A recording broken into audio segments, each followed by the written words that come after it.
Musk says it's simply not safe. If any fireworks got a hand, we can have a fire that would be very difficult to control. And on a busy holiday weekend with a lot of people, that creates not only a property resource protection thing, but it creates public safety issues as well. Fun 4th of July involves taking a few precautions to keep everybody safe. Nebraska Public Media's Sarah Lawler reports on what health officials are recommending for the holiday. No matter how you take the fireworks, CHI nurse Erin Jensen says burns can happen in seconds. Jensen says to seek immediate medical help if you have a burn larger than the size of your hand, and keep an eye out for signs of bad burns. Anytime you have blistering, anytime you have skin that starts peeling off, those types of things are going to be pretty big concerns. Using ice to treat a burn might seem like a quick solution, but Jensen says to be careful. Tepid water, cool water is okay, but that ice water is not actually great for your burn. It actually can make that burn retreat a little bit worse. CHI experts also have advice on how to avoid getting burned. Trauma coordinator Tracy Rademacher says to think twice before giving children sparklers. Sparklers can reach 1200 degrees Fahrenheit, which is not enough to melt glass. Rademacher says to put used fireworks in a bucket of sand or water until the next morning. And when we dispose of them, we want to make sure they're completely cooled and put them in a trash can that is non-flammable, and keep that trash can away from the home. Rademacher says taking the extra time for precautions should help everyone have a good and safe 4th of July.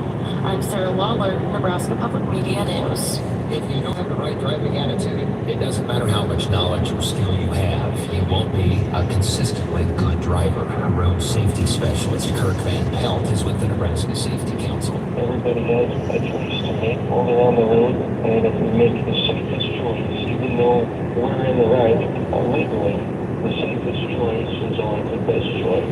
Van Pelt says people attending his 8-hour attitudinal dynamics of driving class learn to take responsibility for their actions. I'm Neil Johnson, Nebraska Public Media News at 6:34 Central.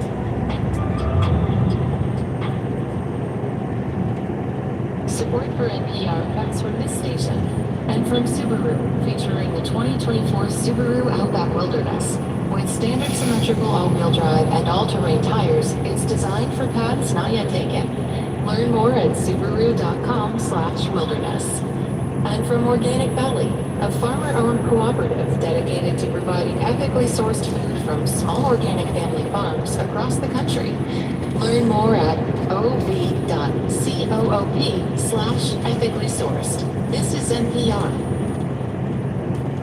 It's Morning Edition from NPR News. I'm Rob Schmitz. And I'm Steve Inskeep. Another day, another series of bizarre events on Twitter.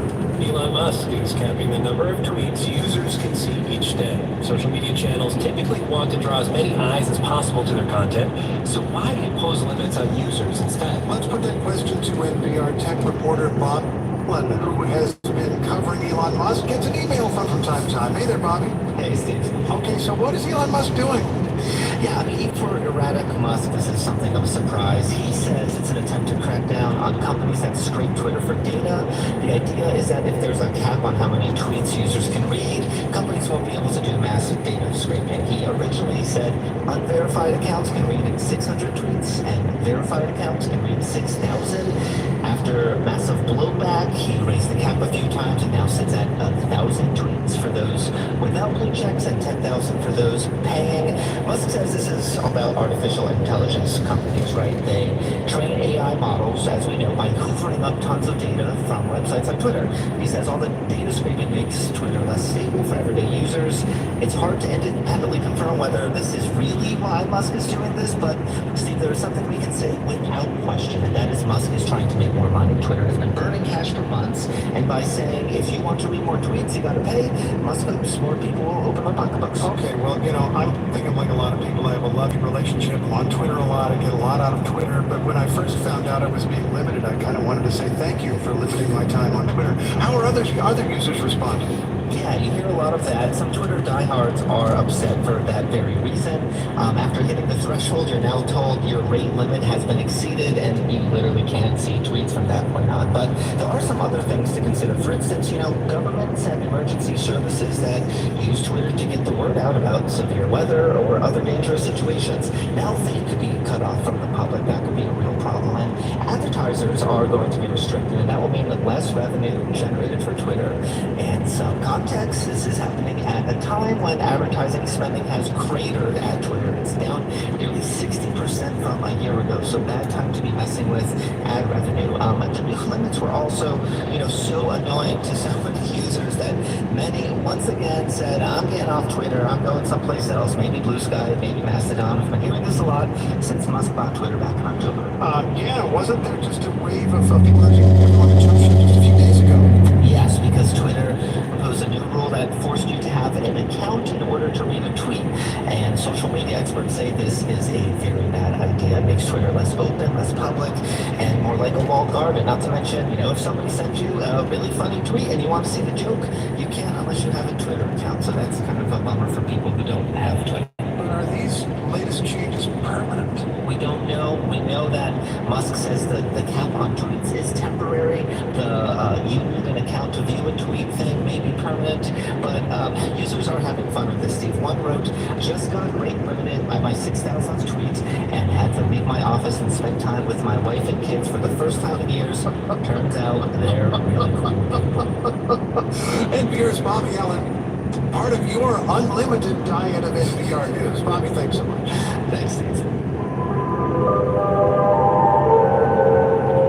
The grandmother of the teenager whose death has sparked days of unrest across France is appealing for calm.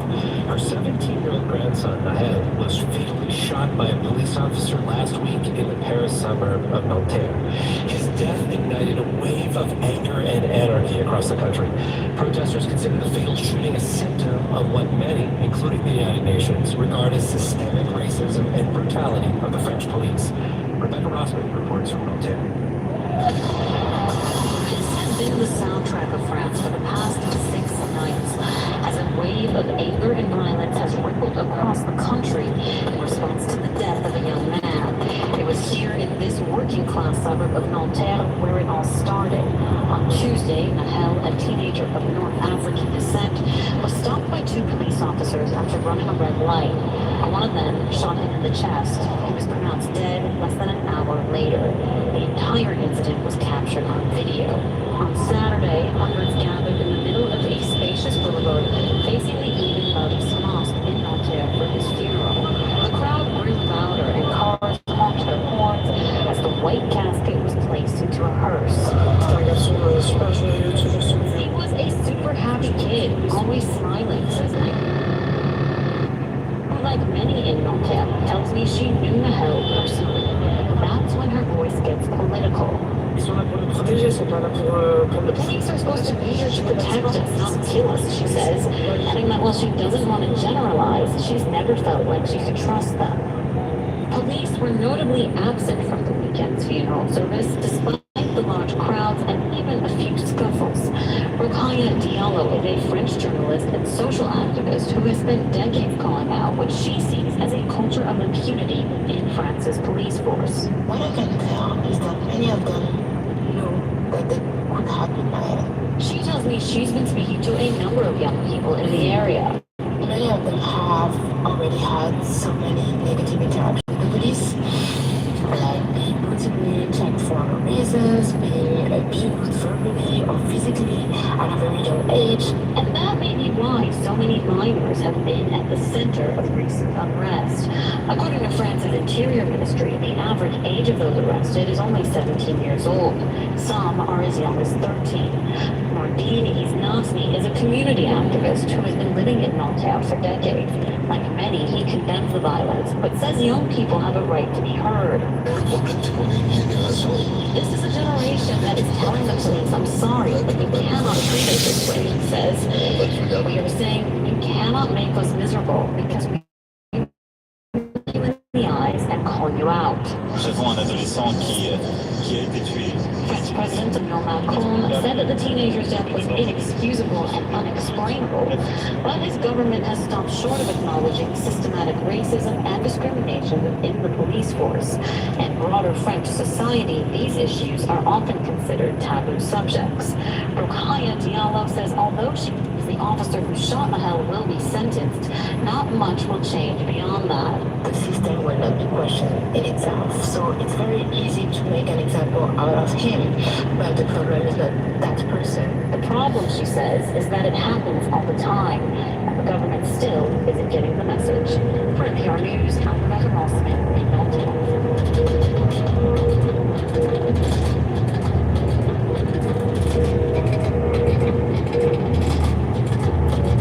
Coming up this afternoon on All Things Considered, due to a Jim Crow era exemption in federal law, most farm workers in the U.S. do not have the right to overtime pay. What's being done to remedy that? Listen wherever you are, on your phone, your computer, your smart speaker, or on the radio.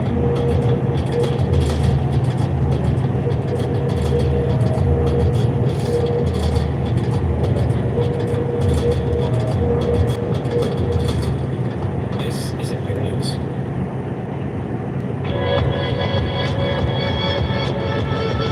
It's 6:42 Central. Good morning. I'm Dale Johnson on Nebraska Public Media, your local NPR member station, trusted media for curious minds. Still ahead for you in Guatemala, the race for the presidency has taken a surprising twist. A left-wing anti-corruption candidate has secured a place in the runoff vote in August. Hear more in 10 minutes on the Morning Edition.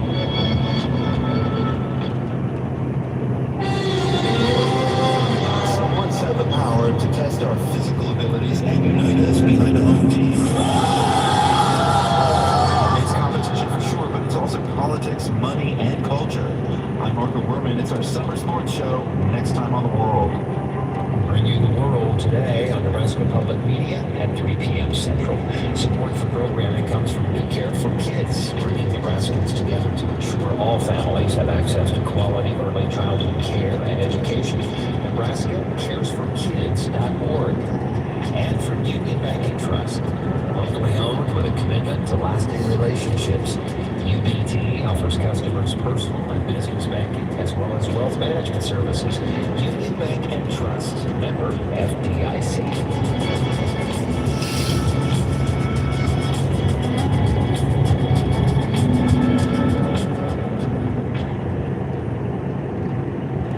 The mayor of Reno, Nevada lost 3 family members to depression, bipolar disorder, and addiction.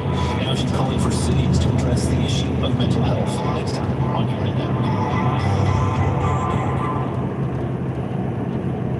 Staying informed is more vital than ever. With NPR by your side, it is easy to keep up with the latest news. We're at your fingertips on your phone. Listen live at this station's website or npr.org.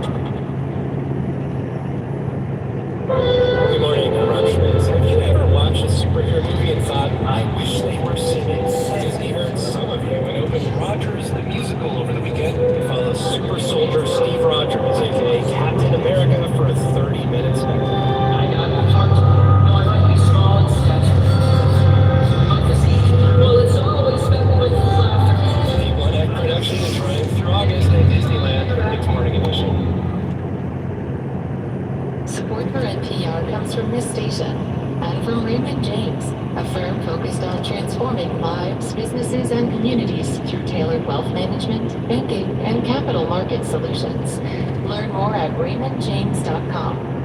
From Data IQ, a platform for everyday AI to help organizations make AI part of their daily business. Designed to elevate people, teams, and companies. DATAIKU.com. And from the listeners who support this NPR station. Good morning at 6:45 Central on Nebraska Public Media. I'm Dale Johnson. The Farm Bill is up for renewal this year, and the Supplemental Nutrition Assistance Program, also known as SNAP, is always a partisan battle. But Congress already delved into the food benefits program earlier this summer as part of the debt ceiling agreement. Republicans pushed hard to expand work requirements for those who get SNAP. It was a move the state of Kansas already had made. Harvest Public Media's Eva Testify reports on how the tougher requirements in Kansas shed light on the way strict rules to play out nationwide. The SNAP program is expensive, estimated to cost more than $1 trillion over the next decade, so lawmakers have often looked for ways to trim spending. Currently, to be on SNAP, you have to prove that you're working at least 20 hours a week if you're an able-bodied adult without dependents, and if you're under the age of 50. Now the federal government has raised that age limit to 55 as part of the debt ceiling negotiations. John Bacon is a Republican representative from Nebraska and on the House Agriculture Committee. He says that the tightening of work requirements was necessary. Our goal is to help people become independent, and making it easy to be dependent on others is not a right policy position. We need workers. Our economy is dependent upon it. Republicans in Kansas wholeheartedly agree. In fact, earlier this year, the state of Kansas passed its own legislation to raise the working age for SNAP recipients even higher, up to age 59. It's about getting people working, said Kansas Senator Beverly Gossage during the session where lawmakers overrode the governor's veto in April. In order to buy food, you need to have a job. That's what this is all about. That move came just a year after Kansas lawmakers increased the number of hours people have to work to receive SNAP. Otherwise, they have to participate in a job training program. According to the latest data from the Kansas Department of Children and Families, there's been nearly a 6% drop in enrollment for SNAP since then, among those the rule applies to. Haley Kotler is with Kansas Appleseed, an advocacy organization that works on food access issues. She says the state is already near the bottom nationally for access to SNAP. Kansas lawmakers have really disintegrated the safety net for a whole lot of people because they are putting more hoops that folks would need to jump through to receive SNAP. Kotler says all the requirements discourage people from even applying for help, even if they're eligible. At the Franklin Center Food Pantry in Kansas City, Kansas, cars drive up while volunteers toss fresh food into the trunks. At 75 and limited income, this is help for me. DJ, a Kansas resident who declined to give her full name, is picking up food for her grandchildren. Though the work requirements would not apply to her, she says that she hasn't even tried applying for SNAP because she's seen how difficult and confusing the process is. They ask too many questions for you needing assistance. If you've got so much, a car or all of this, then it's limited. But with these food banks, everybody pretty much gets the same thing. And research shows work requirements lead to lower enrollment in SNAP, yet have no effect on employment. Jonathan Koppes is the director of the Gardner Agriculture Policy Program at the University of Illinois. Most of the research I have seen shows that work requirements do not really help in terms of helping people get jobs. It doesn't really improve anybody's existence. Really all it comes down to is it's more paperwork. And Koppes points out fewer people on SNAP costs less money, but the debt ceiling negotiation over SNAP may not have reduced the program's costs. The Congressional Budget Office estimated that the federal changes would actually increase SNAP enrollment and spending because of the exceptions Democrats negotiated for veterans, people without housing, and people who were recently aged out of foster care. With that financial reality, some Republicans want to reopen SNAP work requirement negotiations in the Farm Bill. Congressman Bacon says he'd rather not. I feel like it should be off the table by and large. And there's other issues with SNAP that can still be troublesome. We're not fully out of the woods. So I think the hardest issue I believe we're to dealt with. SNAP has stalled farm bills in the past, and this year both Republicans and Democrats say negotiations are already behind schedule. For Harvest Public Media, I'm Eva Testine.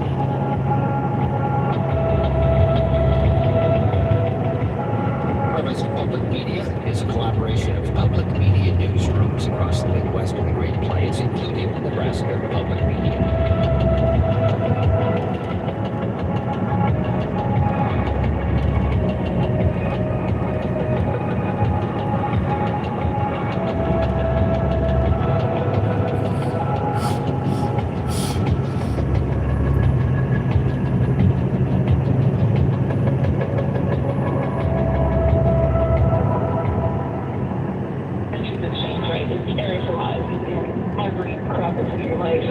Amanda Ripley is a journalist, and even she, like millions of Americans, decided to turn off the news. There's a lot we would do differently if we were going to design news for human consumption. So what needs to change? Ripley has an answer, and it begins with giving people hope. That's on the next On Point. On Point comes up for you this morning at 9 o'clock Central on Nebraska Public Media. I'm glad you're here with us on a Monday morning, 6:51 Central on Nebraska Public Media.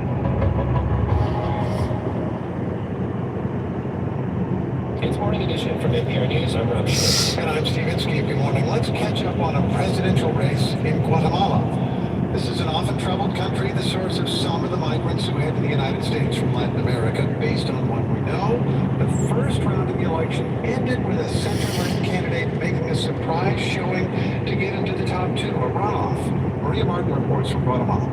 No one had seen this coming, not the pollsters, nor the media.